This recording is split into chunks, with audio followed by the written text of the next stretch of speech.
Hello, and welcome to my channel. Today is the second part of a two-part series on my power rankings of the teams now that the June Joust has concluded. Today we'll cover the teams. You can find part 1 by clicking the icon in the top right corner. Let's get started. 12. The Vancouver Titans. While there is certainly some improvement and some signs of life from the Titans, mostly Turu and potentially Changsik coming into their roles more, I really can't justify placing them much higher. They got absolutely rolled in every single game in this tournament. Granted, they had a brutal schedule. Every team they played ended up in the top 4 of knockouts. But they didn't even put up a fight except for like one map against the Shock. Looking at their roster, there isn't much to be excited over. Turu is a bright spot, but Dalton and Lynx have severely underperformed. And while Changsik is solid, I think some of their roles can be chalked up to his initial lack of synergy with Vancouver. Other than that, FRDWN has been very forgettable, and Fire and Rolf haven't impressed. Their schedule is easier next tournament, but I can't see them doing other than picking up an upset map or two. 11. London Spitfire. This was a pretty tough placement considering these teams are literally tied for last place in the standings.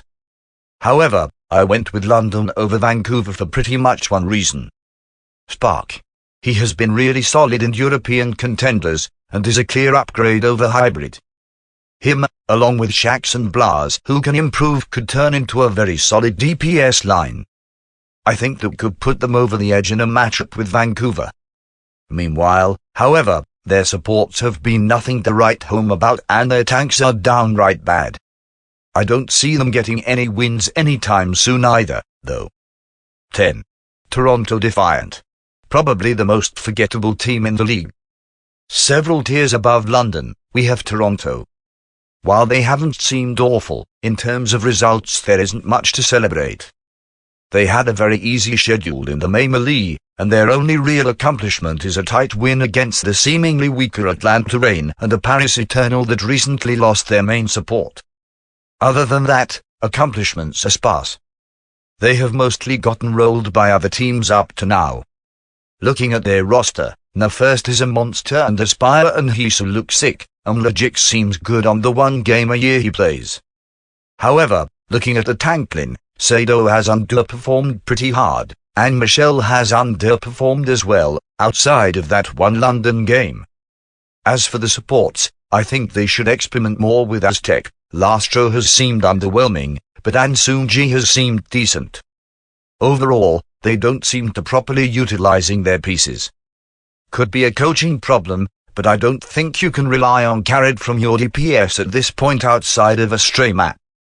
With how competitive the league is, they need to step up their supports and tanks, as their DPS is the only thing that stands up to the top teams.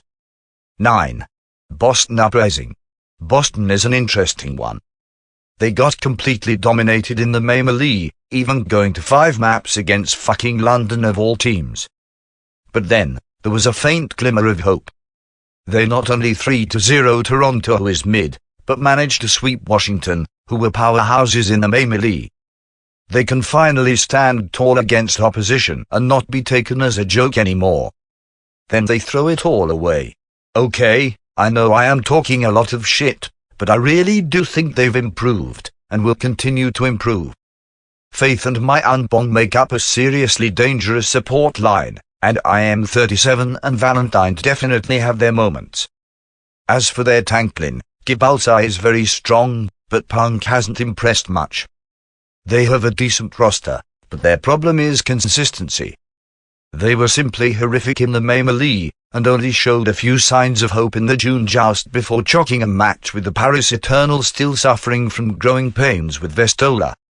I believe they can be great, but they just need to up their mentals and continue to improve before I can begin to trust them again. 8. Paris Eternal. Paris has impressed me. While I admit they haven't gotten the best results, they have shown a ton of improvement. Even after Elivat retired due to wrist injuries, Vestola came in pretty fluently and performed very well against Boston considering his lack of practice. And the other players have improved considerably as well. Naga and Onigod have popped off. Khan is also looking very good. They have solid pieces. I also think their coach Mason should get some credit here too. They have fairly strong mentals, shown off in that Boston and Washington game, and he is allegedly very good at helping with that. With how important being able to stay clutch at a disadvantage is, I think he is truly stand out. I am excited to see if they can continue to improve in the Summer Showdown. I honestly think they have a solid chance at making knockouts if they continue their upwards trajectory. 7. Florida Mayhem. Quite the fall from grace. I don't think they are a bad team, but they seem to be the version of the Chengdi Hunters. Very solid team in Mayhem, even able to qualify for the main tournament, but then no longer being as clutch and not beating the competition consistently. Their main claim to fame this time around is a 5-map series against Dallas. They haven't looked especially bad at all. They are still solid, but they seem unable to close out the wins. Their roster is still cracked, though. Yaki and BQB still pop off on a regular basis, and Slime has seemed very solid.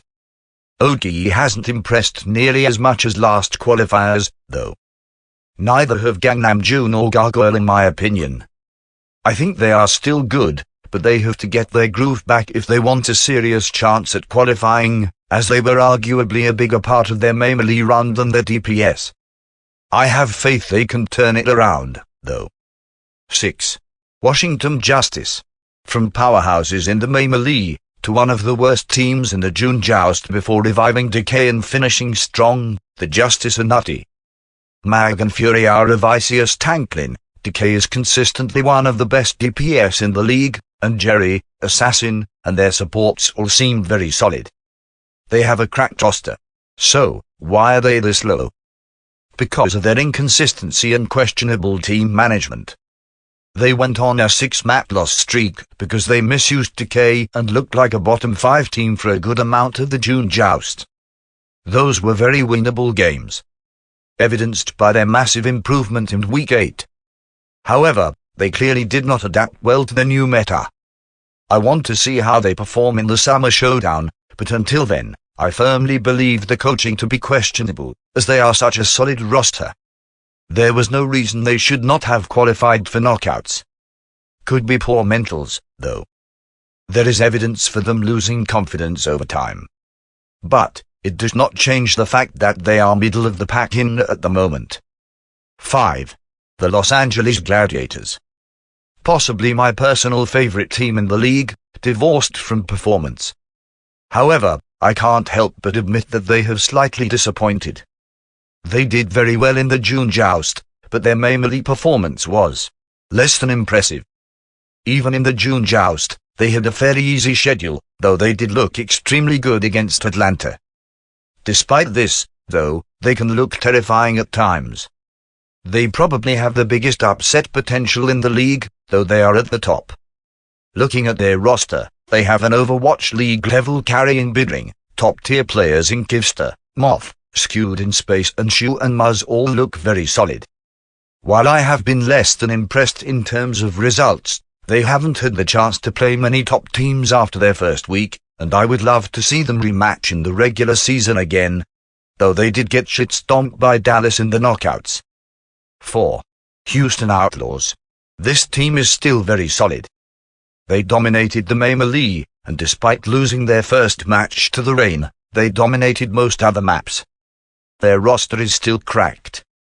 Jake, Dante and Happy have really stepped up, especially recently. Jang and Piggy are a top 5 support line in the league, and even Juby has some moments.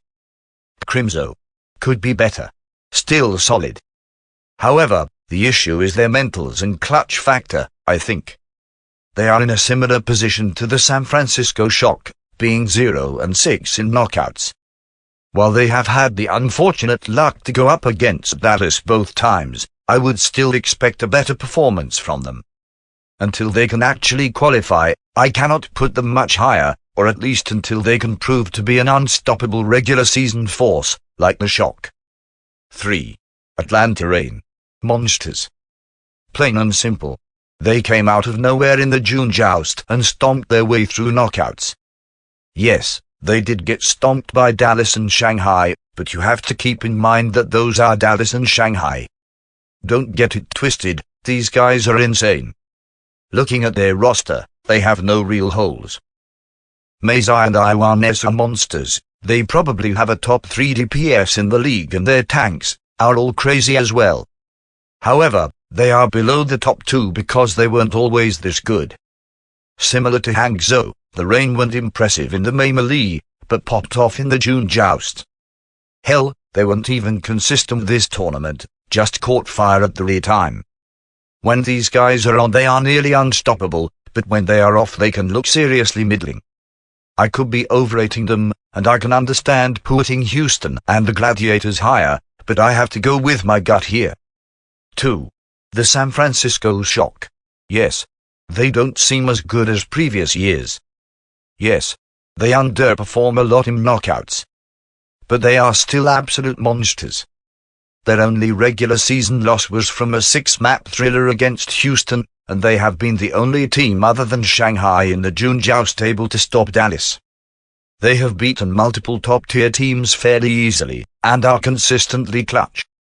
However, I don't know what it is, but they play significantly worse in the knockouts. I don't even really think I have to talk about the roster that much. Nero and Glister is a killer combo, Smurf and Super are still top 5 main tanks in the lead, Striker is still a monster. I have some issues with their support line. Vile 2T and God can be a bit over-aggressive at times, and they don't seem to like playing Twilight for some reason, but they are still very good. They also have the best coach in the league in Krusty. Really, if Dallas was any less good, Shock would be an easy number 1. Maybe they'll actually win a map in knockouts in the Summer Showdown. 1. Dallas Fuel. No explanation needed. Absolutely fucks every team they play except Shanghai. Fielder is probably the best support in the league, and Fearless is probably the best main tank in the league. Those two alongside Sparkle, Jex and Rappel are all in the running for MVP this season, in my opinion. Doha, Hanbin and Rappel are no jokes either. Pine is questionable, but I trust the team. Honestly, they are just so good, and so clutch mentally. I don't know what it will take to take them down, but they have shown to be as meta-proof as they are fierce. Good luck to any teams facing them this tourney.